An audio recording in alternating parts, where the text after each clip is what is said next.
All right, we should be live. How's it going, everybody? Welcome to another edition of Liquity Live. This time we're joined by some special guests, as usual, but this time from Visor Finance. Before we get into introductions and stuff like that, I want everybody to know that this is actually a live call, so if you happen to be in the chat, listening and whatnot, feel free to drop questions and we'll try to work them into the conversation as needed. So with that out of the way, I would love to introduce everybody at Visor. You guys can start wherever you want, but tell me who you are, what you do at Visor. That way, everybody knows kind of where we're starting here. Sure thing. Thanks, Colton. Thanks for having us, and we're happy to be here. I am Miles from Visor, and my main role there is not only a developer but also more of a managing community engagement, as well as some of the operation stuff at Visor. I'm Brian. Some of you guys may know me as BP on the Discord. I do a lot of community management and reach outs for business development and partnerships. And yeah, it's pretty much my role. Thanks. And I'm Saganaki. I work more in the Gamma side of things. We'll be talking more about that later in the call.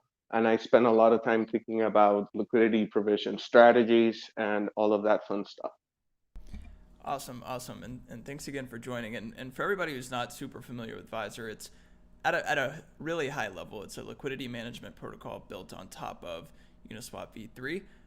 But before we kind of dive into the details of that, I want to step back a little bit and kind of touch on why Visor sort of has to exist in the first place. Everybody knows what Uniswap is.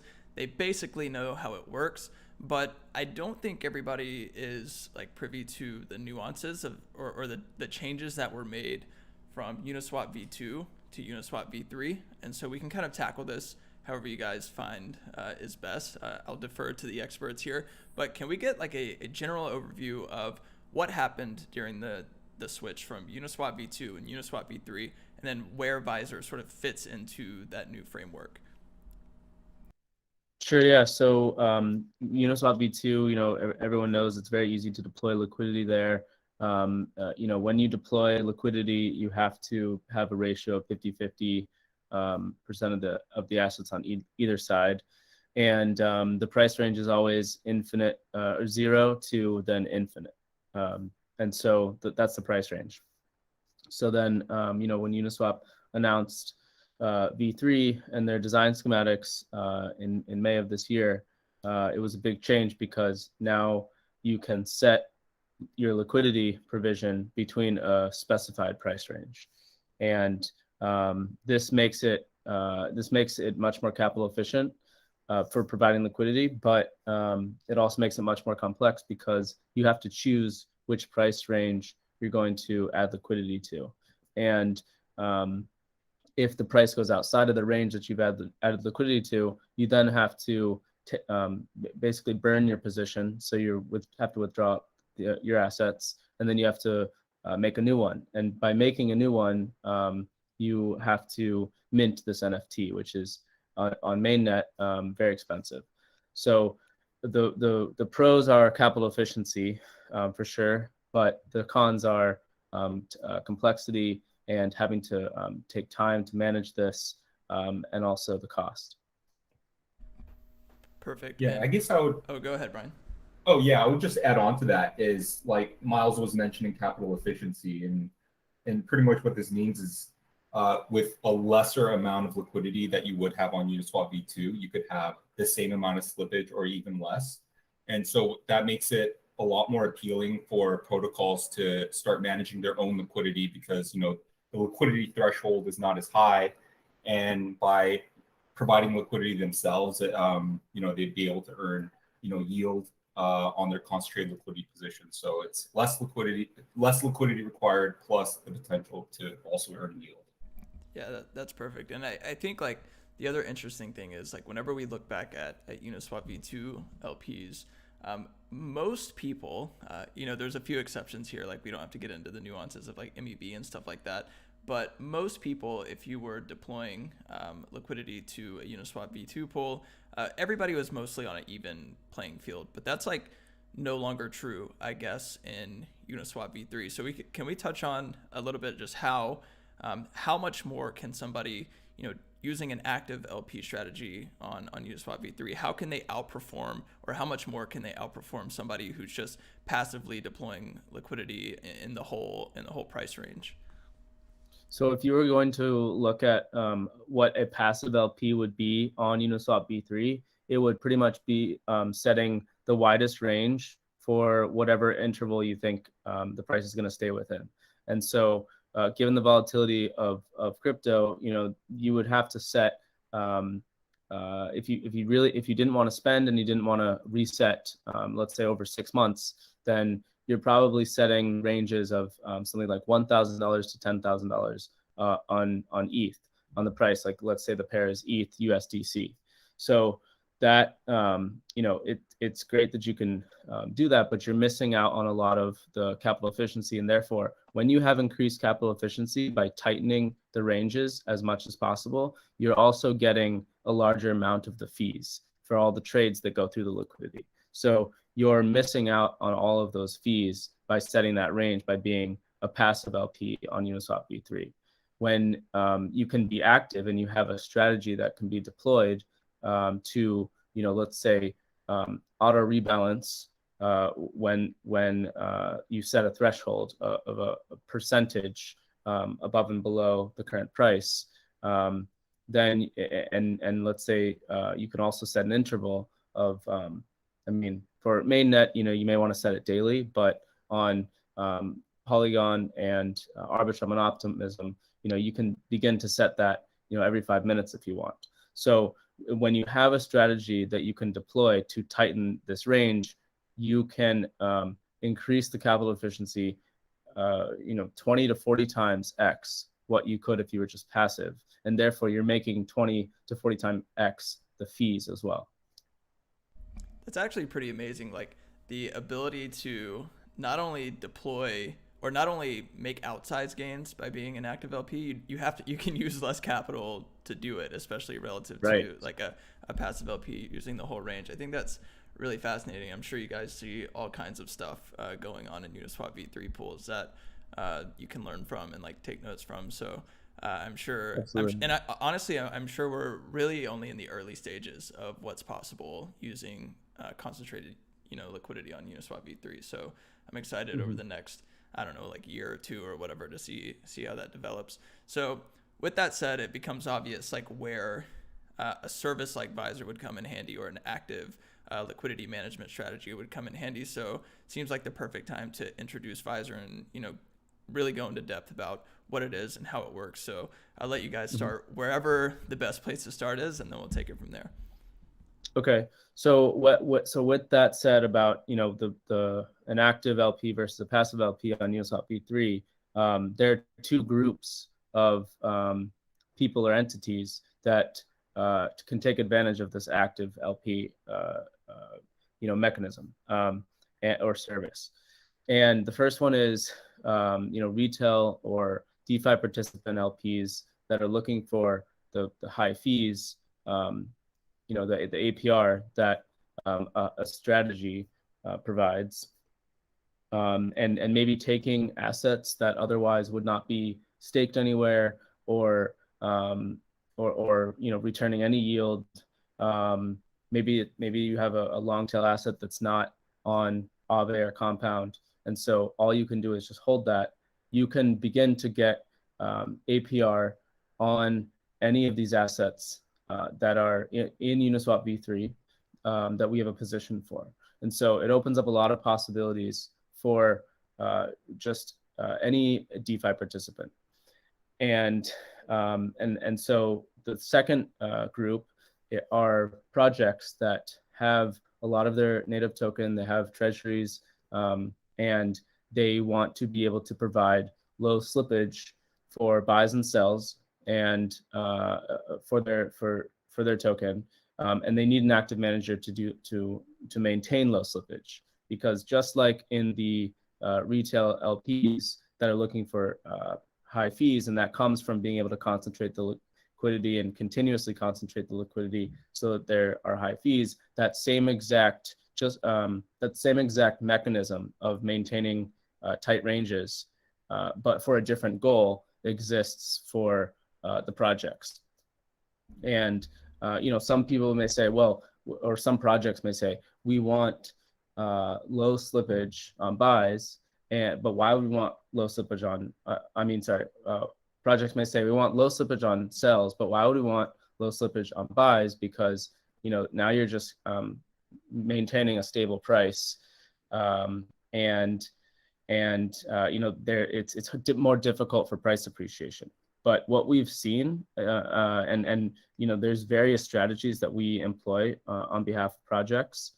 But what we have seen is that when you reduce the slippage on buys, you actually begin to have a larger average buy amount, because nobody wants to buy a large block that now they're changing the price 5 or 10%.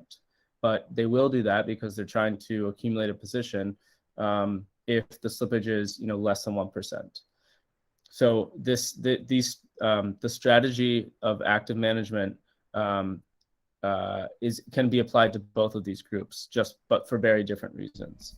Right. Yeah, and that's a really important note about like not wanting slippage on either side of the trade. Like you want people to be able to participate in a market and not have to worry about slippage at all. It doesn't matter if it's buys or sells, because you're right. Like if somebody comes in and makes a massive buy, but it moves the market 15% or whatever, that could have been their target, profit range or something that they wanted to make. And they just did it all in one trade on accident. So it's like, you want people to be able to just participate in a market in a way that doesn't affect the price either direction. And circling back to the original topic about like why Visor need to exist, I think that's amazing that Visor's offerings allow anybody, whether it's a person or like a retail user or a DAO or a project, to sort of participate in these active management strategies, because just because they're possible doesn't mean that everybody has the sort of knowledge to do them, right? I mean, this is like the most common theme throughout all of DeFi. There's a lot of alpha out there for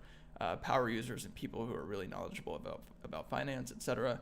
But not everybody has the time, not everybody has the resources, not everybody has the knowledge to sort of capitalize on that opportunity. So, products like Yearn are big for this exact reason. And I'm sure this is a reason you guys are starting to get more and more popular too, is because people are realizing like, okay, I'm missing out on a ton of gains by not being an active LP, but I don't know how to do it. And if you do it wrong, I think the other thing we might want to touch on here is like, there is an opportunity for you to significantly underperform a passive LP strategy too by doing a wrong active strategy. So is there any insight you have there about like people trying to do things on their own when they don't have the knowledge and potentially like underperforming a passive strategy? Well, I would say that there's a risk when you are pairing your asset with a base asset to provide liquidity for, and one of those assets outperforms the other, or doesn't outperform and goes down. Then you're dealing with an impermanent loss situation.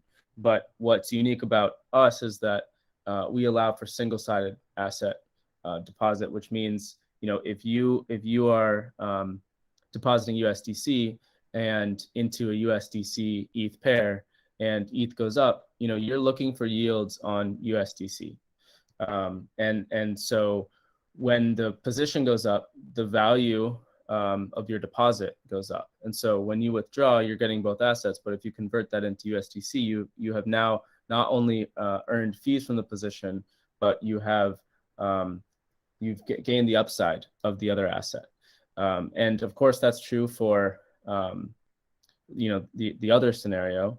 But that's why we've constructed this mechanism to allow for single-sided, so that people can sort of create their risk profiles without having to go to Uniswap V3 and find the other asset. Right, and I guess I would add on to that. You see plenty of mismanaged pairs all the time. Like if you just go to info.uniswap.org and you click on liquidity, you'll actually see where the liquidity is, and on a lot of these charts, like Maker ETH in particular, you see like at the current price tick, it's very, very thin amount of liquidity, but above it or below it, you'll see large amounts of liquidity. And what we do is we kind of ensure that that doesn't happen. Like you have a lot more liquidity where the current price tick is. So yeah, I guess I guess that's where you see this is more common than you would think. For a lot of these pairs, you see like a lot of the liquidity outside of the current price tick. Yeah, that's a really important note too. And I think like maybe what people don't realize is that you could have a Uniswap V3 pool with, I don't know, let's say $100 million of total liquidity. But if all of it's outside of the sort of relevant range at that moment, it's almost as if none of that liquidity exists at all, right? It has to the price has to move up or down to get back into that range to be able to capitalize on that liquidity. So that's why it's so important for this stuff to be managed correctly, and probably arguably so important for the average user to use something like Visor so that they know that their liquidity is being put in the correct spot and used in the right way. And so I think with all of that covered, we can move into kind of how these strategies actually work under the hood, to the extent that you guys are willing to share information on that. Because I mean, if anybody goes to some of the active hypervisors on the website, they'll see that one of the more popular strategies seems to be this Gamma 1.0 strategy. So I'd love to touch on that a bit, if we can give like some sort of high level overview of how that works. Sure. So actually, we have released the kind of toolkit that we use to backtest, prototype, and then actually live run through an endpoint our strategies. And we try to be fairly open with kind of what we do. So our Gamma 1 is our Bollinger Band strategy, and what we are trying to transition over is a Gamma 2, which is a bit more advanced version of that, which is based on a volatility model, but also a mean model. So basically what we're trying to do is trying to widen the ranges over which we are providing liquidity when prices are moving around a lot, and we could incur a lot of impermanent loss, and then tighten them to maximize the fee income when volatility is low and the price is going sideways, to maximize the yield. And so the other feature is that this model has a kind of a prediction component, in the sense that you might want to choose the ranges just centered around the current price, but maybe you can one up that with if you know that the price just went up a lot and ETH always reverses down some percentage after whatever rise, it would be smarter for you to set your range not centered but a little bit asymmetric. And so that's the kind of stuff that we're implementing, and we are actually pioneers in terms of our toolkit. We have seen a lot of other protocols use it, and it's freely open for anybody to use. And in our Discord chat, I'm always around to talk about it. I'm always open to hearing improvements. And then Gamma Strategies as a whole is a fairly open organization, in the sense that we really want other people to develop strategies. We have a grant program that's kind of part of our vision of how we think this space is going to go further. And so if anybody wants to take a look and contribute, we're really excited. Like you said, this is all really new, and the opportunities that are there are still massive. Yeah, exactly. That's so crazy. Like, I'm just trying to think, and this might be even a detour in the conversation, but I think it'd be really interesting. How does the idea phase for one of these strategies even start, right? Is it maybe borrowing sort of classic market making style strategies that are used on order books, or is it kind of using I don't know, a passive LP strategy that covers the whole range as a baseline, and then figuring out how you can build on top of that to improve the total outcome? Like, what is the starting point for a strategy, and like how does it evolve over time, and where do you kind of draw inspiration for like building these strategies out and then testing them in the wild? So for sure, the first one that we have tried have been, kind of extensions of traditional finance world and statistical work. Not precisely order books, because there you kind of have to pick a limit price, whereas here you're trying to choose kind of the ranges over which you're willing to provide liquidity. but there are definitely some basic market making models that inform how we think about the activity as a whole. But in terms of so far, we have focused on bringing a lot of TradFi kind of techniques, but also we have under development some much more advanced kind of machine learning tools that are being specifically adapted for Uniswap V3, and that I don't think have an analog in the traditional finance world, just because the operations are so different. So there's a little bit of both, actually. Right, right. And I think like another topic that could be kind of interesting is, when we think about, traditional order books and their presence within DeFi, they just never really took off in the way that I think people expected them to. And they really haven't taken off in crypto in a decentralized fashion in crypto more broadly, whether it's on other chains or Ethereum. It might be cool to touch on what are some of the downsides of not having order books on dexes, either from a strategy standpoint or just a user experience standpoint, but also what are the positives of like, what are the negatives and positives of an AMM like Uniswap V3? Like there's kind of this weird nuance where traditional markets have worked this certain way for a long time, and it's through this order book model, and DeFi is almost completely done away with these. And I guess the closest thing we have is Uniswap V3. So what are some of the positive and negatives on both of those? And I guess from a strategy standpoint, if you're borrowing from traditional finance, which one's your kind of favorite to work with, even when it comes to strategies or just like theorizing about strategies? So let me touch on the first part. So I think that the biggest thing that we lose when we go into these AMM models are limit orders, in the sense that you can be in a limit order book. You can say, I want to buy this much at this price or better, and nothing else. Whereas here in decentralized markets, you have slippage as a feature, even at a marginal purchase. So there is that feature that is missing. Uniswap adds it a little bit by allowing you to kind of place one order liquidity, et cetera, but it's not the same, and it's a little bit more complex. It's more gas costly. And so that kind of like really precise execution is something that we lose. But on the other hand, I think that we allow a lot of democratization. It's not possible really, even if you're like a day trader, to compete against a high frequency trader in a limit order book in traditional finance stock markets, because you're just going to be blown out of the water. But here, even you can provide liquidity and earn yield in the decentralized world. And I think that is part of the whole crypto ethos of allowing a lot of people access, democratizing the access to finance. And I think that Uniswap V3 puts this new layer where, sure, you have free access, but there's still space for you to get, kind of advice or professional management from Gamma, but you still have access and you're still able to place liquidity.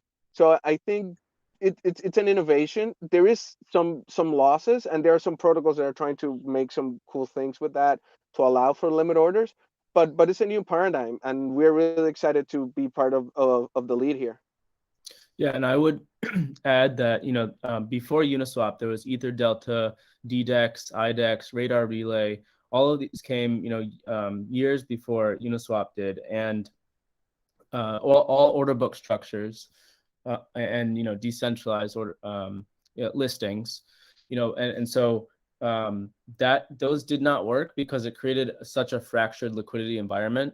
And the reason for that, and the reason why Uniswap is a solution, is that because we're dealing with such volatile asset with a volatile asset class, when you have the price move, the order book and the people providing liquidity, I guess you could say, in the order books are not able to move fast enough. But it's automatic with Uniswap around the price, so the liquidity stays. We'll just take V2 for example, because it was what replaced those. The liquidity stayed constant no matter what price there was, and so that was the real novelty and the solution to the fractured order book. Just because it wasn't possible for people to, or market makers to react with an order book structure. Yeah, that's it. That's exactly right. And I think it's also, the reason why order books still persist on centralized exchanges, but they no longer persist in DeFi, because the pace at which you can move on a centralized exchange is just some order of magnitude faster than on Ethereum, or really any other chain for that matter, regardless of the speed of that chain. So now that we've covered strategies a bit, I want to touch on the user flow of Visor, because you hear all these crazy strategies, and if you're a user, you might be like, oh man, I don't even know if I can even get involved in this. But it's actually a lot easier than you might think to participate in some of these vaults. Like it's as straightforward as just depositing and letting Visor do all the work for you. So how does the sort of user flow begin? I know there's like minting an NFT and then depositing. So let's walk through that so that people can get a feel for what it's actually like to interact with Visor. So it is a little bit more complex than, let's say like depositing into Yearn, and that is because we have this necessary minting of the NFT, and that was how Visor sort of got started, because the vault, or using an NFT as a vault, is a big improvement in many ways. And so with this vault, you are able to put assets inside, and you're able to permission those assets to other protocols. You're then able to subscribe gaslessly to contracts. And our first demonstration of this was a liquidity mining contract that you could subscribe with your vault. And so the vault is necessary there. Now, in order to participate in Visor in the future, for things like, let's say there's an Olympus DAO program, and users need to get LP tokens of Visor, which we mint upon every deposit. We mint these LP tokens that are representative of the ownership of the underlying position. You may want to put those into a bond. We've made some adjustments so that an NFT vault would not be required in that in that scenario. But as of right now, any regular Visor user mints that NFT and then is able to select from 20, I think there's 27 pairs now that we manage, and be able to select a range of what they want to do. So you can deposit single-sided of either side of the pair, and you can then also deposit both of them at any ratio. And so when you deposit your assets, you're minted these receipt tokens, and depending upon the ratio of the assets you deposited or single-sided, that goes into a limit position or the base position. And that is when the strategy begins and moves those assets into the position, and that's sort of the red line between Visor and then the strategy, which is what Gamma runs.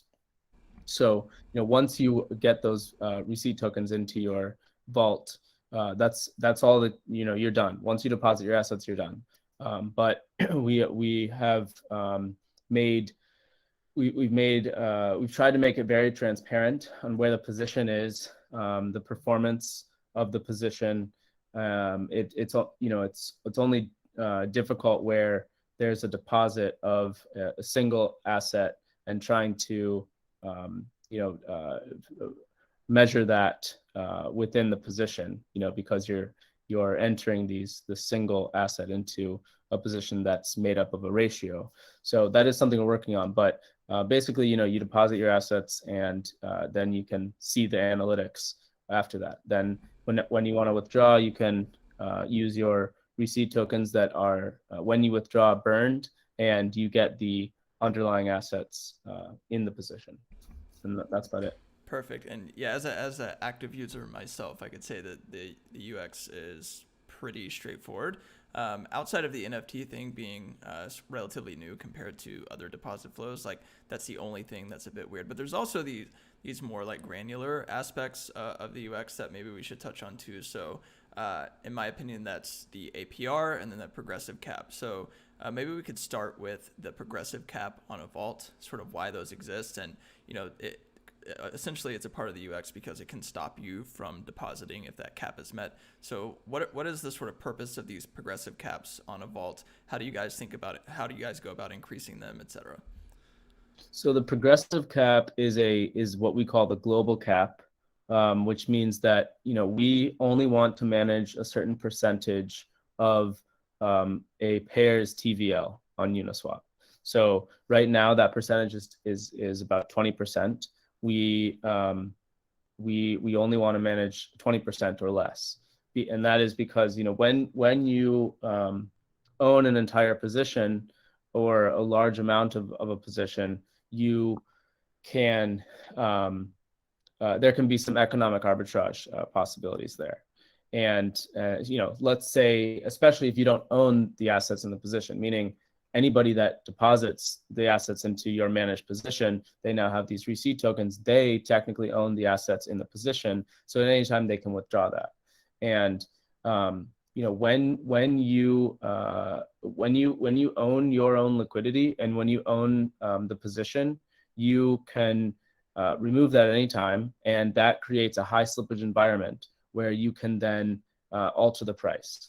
And so 20% is what we're comfortable with, because we don't think that somebody would fill up 20% of the cap or 20% our entire cap and be able to arb the position or use a flash loan to alter the price, then get back in the position, then let market take over, then maybe arb it again, and be able to mess with the position. So we just feel comfortable with 20%. Now, the reason why it's progressive means that when users deposit assets and it gets close to reaching the cap. So let's say that we set it at 10%. So it's not 20%. The progressive cap is 20%, but the current global cap is 10%, because we don't want one person to be able to control the entire position. So that's the reason why it's progressive. So as it inches up to the global cap, as long as it's under 20% of the total TVL in the pair, we will then bump that up so that now others can enter. So I know that that's like a lot, but No yeah, that's sort of been a moving adjustment that we've had to make and even include auditors in this decision. But the short answer is to reduce economic arbitrage possibilities. Right, and I think that's something that's super underappreciated across all of DeFi protocols. It's never as simple as it seems. And things can always go wrong if certain economic incentives are aligned properly for the attacker and not the defender. So the other cool aspect, it's only cool in that it's profit, but the APR is the other part of the UX, and somebody's knocking on my door at the moment, but we'll see what happens. Anyways, APR is the other aspect of this. So looking at the LQTY-ETH Hypervisor at the moment, the current APR is around 796%, which is way outperforming the usual staking rewards. And in our ecosystem, it's been a pretty unique problem that I think something like over 80% of the LQTY supply is staked because the yield has been so good. It's been around 20 to 30% on average, which for most people, they would rather just earn that instead of taking on the risk of being an LP. So when you see something like 796% APR, one, it gets you excited, but two, it makes you start asking questions like, where does that come from? How is that re-entered in my position, et cetera? So could you give a little insight into where that APR kind of comes from, how it's recycled into the position, how the fees work, all that good stuff? Sure. So one thing about our APR is because of the ability that I discussed before of being able to deposit single-sided assets, we can't really set a global APR that includes impermanent loss, because someone that deposits USDC, when ETH goes up, is going to have a much higher return if you include that external from the fees than someone who deposited ETH, which now may have gone to a 50-50 ratio USDC and ETH, and ETH goes up, then they're going to be in a much different situation than the person that deposited all USDC. So that's the reason why we can't really include this global impermanent loss factored into the APR. We're working on individualized, showing individualized returns that does include that. But at the moment, that APR is strictly fee-based return on the position itself. So assuming that there is a 50-50 deposit ratio of assets, that is, that's what we take as a constant here, and show, on this amount that's in the pair over the past 7 days, what has been returned on that TVL. And then, putting that into 52 weeks is how we get to the APR. And that's, that's rolling. So, every day that changes. But that, that's how we come up with that APR number. Gotcha. Makes sense. And on the impermanent loss front, I mean, we could probably do a whole episode about impermanent loss, so we don't have to go into how that works and like everything around it. But I think, so now we know it's not included in the APR, but is impermanent loss something you guys take into account before spinning up a hypervisor for a pair, for example, or before implementing a certain strategy on a pair?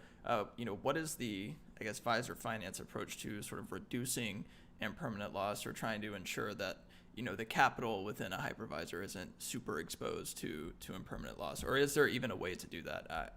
I'm totally deferring to you on this. So basically, at the optimization stage of our strategies, we take that into account. We try to make sure that the risk-reward trade-off is right. And so we kind of have a multi-optimization target, which is both kind of like the net return, but we also want to make sure that our LPs don't lose capital. And so sometimes you may look at our ranges and they may be super wide. That's because the token just had like a huge boom. And so we just want to make sure that we sell the assets slowly, and that's achieved by setting a wide range. So it basically, it's a big consideration that we take, and that comes at the strategy optimization stage. And basically for every pair of assets and fee tier, we may choose different parameters depending on the volume that has been happening there, on the price action that has been happening there, in order to make sure that our LPs capital is protected and their return is maximized. Perfect. And I guess just to add a little bit more detail there, like the reason why the wider bands incur less impermanent loss is because, unlike UniV2, where you're always in a 50-50 ratio, let's say if you're providing to ETH USDC, as the price of ETH goes up, you're essentially you're selling ETH for USDC in your own pool. So as the price hits the upper bound of your range, you're going to be all in USDC. And when it hits the lower bound of your range, you're going to be all in ETH. So that is why, once you hit the top of the range, you're completely in USDC. And if the price goes up, you won't have any exposure to that upside. So by widening the range, you kind of slow down that the selling of ETH, and on the way down, you slow down the selling of USDC for ETH. That makes sense. Yeah, that makes total sense. And I think this is a totally personal question too.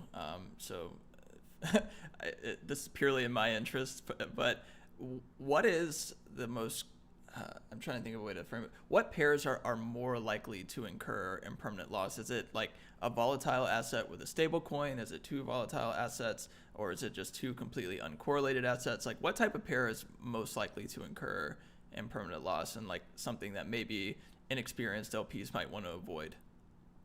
Uncorrelated for sure. And there's only a few, uncorrelated assets. These are uncorrelated pairs, and these uncorrelated pairs are also the ones that have the most amount of TVL. We're talking about like WBTC, USDC, ETH, and USDC. anything paired to, a stable coin that isn't another stable coin is definitely going to incur the most impermanent loss. But these are also pairs that are targeted by the MEV and just-in-time liquidity. So you've got three things working against you if you're an LP in these pairs. You're competing with other LPs because these have the highest TVL. You are competing against just-in-time liquidity, and you may be incurring more impermanent loss with the correlated pair. So, but these also are the ones that, for some reason, everyone tries to track and look at one manager versus another manager. Is the USDC and ETH, or the uncorrelated pairs. And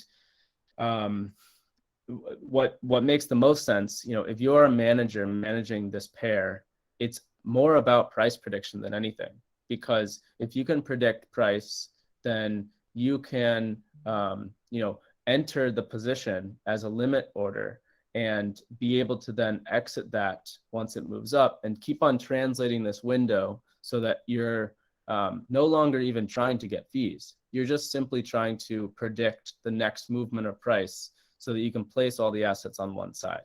And that is very serious price prediction. And that sort of goes outside the bounds the bounds of active liquidity manager, because you're no longer trying to provide liquidity. You're trying to appreciate the position based upon buying and selling one asset, but you're doing it through Uniswap V3. So I mean, we definitely are structured in a way to support discretionary asset managers and be able to support a manager that wants to include price prediction on an uncorrelated pair. But that just to give you a little more insight than maybe you wanted, yes, there's impermanent loss with these uncorrelated pairs, but I think that they'll be used for something much different than just providing liquidity, where you can be exposed to this impermanent loss.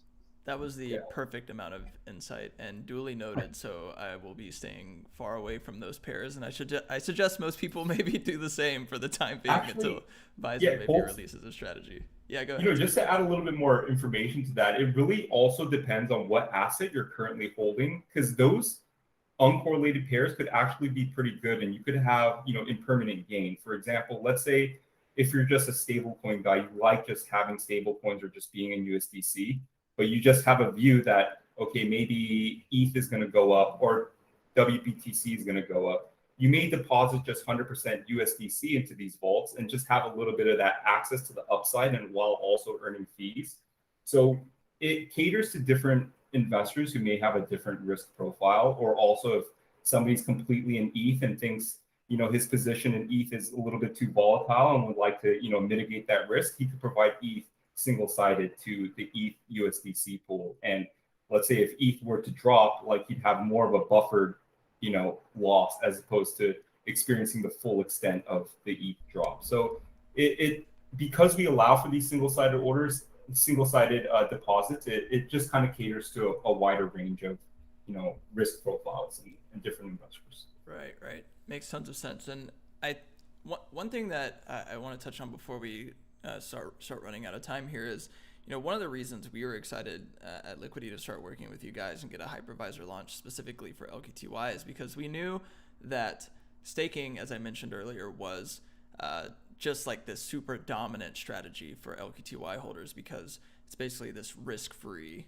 20 to 30% on your LQTY. You don't have to worry about managing an LP position or whatever else. So we were thinking, like, okay, well, what's a good way to just like improve the ecosystem around this in a way that doesn't require us to, like, I don't know, encourage a mass exodus out of LQTY staking. And immediately in the top of our head, we're like, well, UniV3 gives a perfect opportunity for this, because you can improve slippage and things like that without needing $100 million in the pool, right? You might just need $5 to $20 million in the pool or something like that. And so working with you guys to get a hypervisor launch was the perfect solution, because with a smaller amount of capital, you can have dramatic improvements on the overall health of a token's ecosystem. And so we kind of touched on it a bit earlier, but I just want to touch on it one more time. Like, what are the sort of big benefits for a token of having a lot of its, or even not even a lot, I guess 20% is kind of the upper bound, but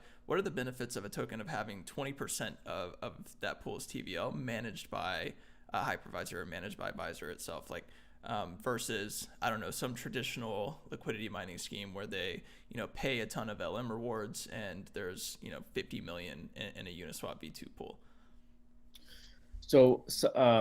I mean, yes. So other than what we touched on before, which was creating a low slippage environment, there are many other benefits. So we worked with Flipside Crypto to create this Uniswap governance proposal to basically borrow $25 million worth of Uni to then put into a position that we would manage, and then their operations, because they're not a traditional crypto project with a treasury. They need sustainable revenue, and so the idea there was we would manage this position of Uni, and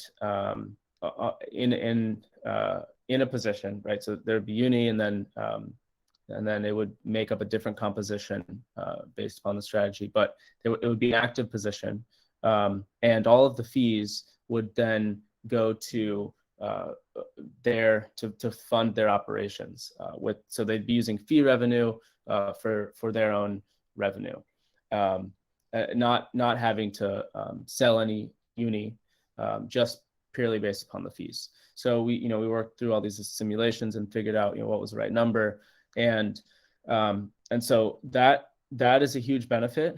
If you are able to have a large position and get fees returned from that, we're able to work with projects to have those fees go to the treasury, and then another benefit in terms of sustainability on treasury assets, instead of doing a you could say funding round or any other way that you want to diversify your treasury, you can do that by providing a position of your own assets into Uniswap V3. And in the case of price appreciation, you now have a position that is composed of different assets, not just your native token. And so it can be decided what to do with that. So those are just some other benefits, other than just creating a low slippage environment. Yeah, brilliant. And as we near the end here, I want to give you guys an opportunity to plug sort of the roadmap, what's in the pipeline. So right now, Visor's main focus is on Uniswap V3 liquidity management, and I believe almost all of the vaults are revolved around that. Is there any future plans to expand into L2, expand onto other chains, expand into other dexes? Whatever you guys feel comfortable leaking, feel free to drop any alpha here. Yeah, sure. So we just got, our main focus has always been Uniswap V3. We were live the same day that Uniswap V3 was live, and that's been, our main focus is pioneering this new mechanic of concentrated liquidity. And so Uniswap V3 has been the only liquidity venue for that reason. And there are other ones emerging that are using concentrated liquidity. Shell Protocol is one, Sushi Trident is another. And so we're looking at these, and we plan to launch when they launch, and provide management for the concentrated liquidity, as well as being able to launch on all the L2s. We're going through audits right now for that, but what L2 will provide is an ability to have more sophisticated strategies, because our main consideration right now, the reason why we can't rebalance every minute, is because we pay those gas costs for rebalancing from our treasury, and that can add up to 5,000 to 10,000 a day, with all the pairs that we manage. So that's our main consideration. If the strategy calls for rebalancing every hour, that's not something we can accommodate. So it restricts the strategies. So all of our engineering and strategy development is focused on an L2 environment, where we can do different unique things, provide better returns, and then also talking with the teams that are launching concentrated liquidity AMMs. Awesome. Also, yeah, I think we would also be remiss if we didn't. I think we also talked about Olympus Pro. We're integrating with Float Protocol for.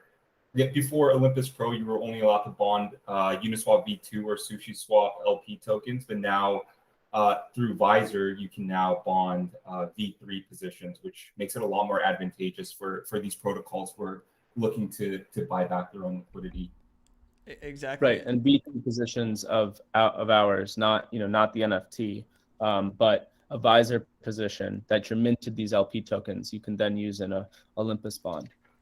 Yeah, that's so awesome, and we're good friends with Olympus and work closely with them. We actually had them on Liquidity Live last week, so like, awesome. Yeah, Olympus Pro is really exciting, and I'm actually a huge fan of the idea of being able to or allow DAOs and projects to buy positions managed by Visor, because this is a win, a massive win for the DAOs specifically, right? Like, owning your liquidity is one thing, but owning liquidity that's actively managed and highly optimized is a way better thing. So exactly. It's way more exciting for the DAOs. And I mean, a lot of these DAOs, to be completely honest, just don't have the bandwidth to manage liquidity as effectively as maybe they would want to make those things a profit generating asset for themselves. So, being able to manage that through Visor is awesome for you guys, but also awesome for the DAOs, and also an awesome feature for Olympus Pro. So I'm excited to see. You said it was Float Protocol, right, Brian? Yes. Yeah, I'm excited to see that. Coming out next week. Amazing. I'm really excited to see how that plays out, and I'm sure the DAOs will be stoked to have you guys managing that stuff. So we hit the time limit here. It's been an awesome conversation. I appreciate. Wow, I can't even talk. I appreciate you guys for coming on. I learned a lot. Likewise, Golden. Yeah, and for anybody wanting to dig more into Visor, you can just head over to visor.finance. They have a ton of resources available. We also have a tutorial on the Liquidity blog for those of you who want to hop into the LQTY-ETH Hypervisor. I think the progressive cap got lifted not too long ago, so there's still some room for people to join in. We've been kind of maxing out the cap a lot lately, so yeah, so everybody needs to calm down a bit, but right now there's still some room. So if you want the opportunity to hop in one of those and try out their product, I definitely recommend it. I'm a user, and a lot of our community are users, so exciting times. If there's any last thing you guys want to plug for people to check you guys out, please feel free. No, just thanks so much for having us. This has been great. A lot of very in-depth questions and conversation.